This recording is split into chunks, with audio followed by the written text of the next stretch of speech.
ఎదుటివారు చెప్పిన వాటిని చేయడానికి కారణం వాళ్ళ మీద ఇష్టమైన అయ్యుండొచ్చు, లేక అవసరమైన అయ్యుండొచ్చు.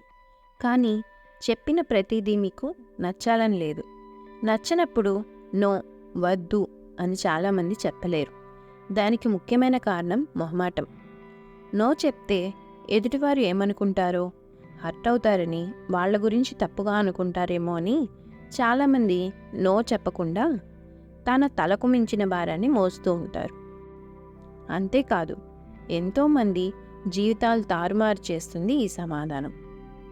ఎస్ చెప్పి ఎంత అడ్జస్ట్ అవుతారు? ఒక్కసారి గుర్తు తెచ్చుకోండి. మీ పాస్ట్లో అనవసరంగా ఎస్ చెప్పి ఎంత సఫర్ అయ్యారో, ఫిజికల్గా, మెంటల్గా, ఫైనాన్షియల్గా, ఎమోషనల్గా. ఇలానే ఉంటే ఇంకా ఎంత అడ్జస్ట్ అవ్వాలి? ఎదుటివారు దీన్ని ఇంకా ఎంత అడ్వాంటేజ్గా తీసుకుంటారు? ఎదుటివారు ఫీల్ అవుతారు, హర్ట్ అవుతారు అని మీకు మీరు ఎంత ఇబ్బంది పడతారు? ఆ నచ్చని పని చేస్తున్నప్పుడు, చేశాక అవే ఆలోచనలతో ఎంత మిమ్మల్ని మీరు బాధ పెట్టుకుంటారు? ఇంత బాధపడటం అవసరమా? ఎప్పుడైనా ఫస్ట్ మనం హ్యాపీగా ఉండాలి. ఎస్ చెప్పినంత సులభంగా నో చెప్పకపోవడానికి కారణం మనం నో చెబితే ఎదుటి వాళ్ళు ఎలా తీసుకుంటారో అని భయం. ఒకవేళ వాళ్ళు ఎలా తీసుకున్నా మనకు పర్వాలేదు అనుకుంటే మనం ఎలాంటి సంకోచం లేకుండా నో చెప్పగలం. మీ పిల్లలు ఏదైనా కొనివ్వమంటే మీరు పెద్దగా ఆలోచించకుండానే నో చెప్పగలరు. ఎందుకంటే వాళ్ళ ప్రతిస్పందనను మీరు సులభంగా ఎదుర్కోగలరు కాబట్టి.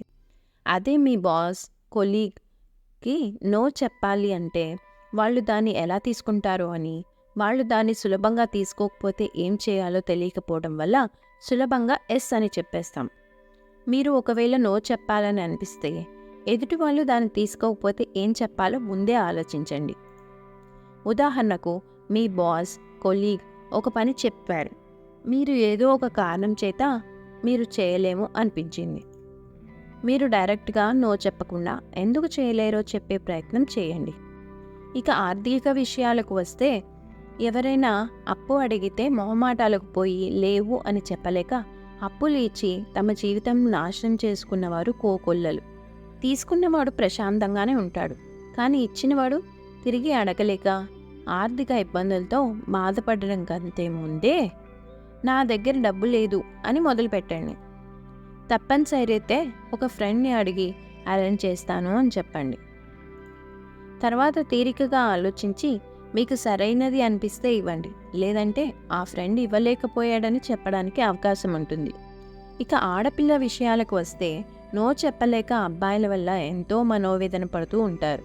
అటు తల్లిదండ్రులకు, ఇటు తోబుట్టువులకు చెప్పుకోలేక చాలా బాధపడుతూ ఉంటారు. ఎందుకు నో చెప్తున్నారో నిజాయితీగా చెప్పండి. ఎదుటి వాళ్ళు మొదట ఇష్టపడకపోయినా తర్వాత అర్థం చేసుకుంటారు.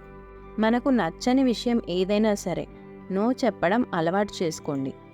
ముఖ్యంగా మన ఆత్మగౌరవానికి భంగం కలిగిస్తుంది అంటే తప్పక నో చెప్పాలి.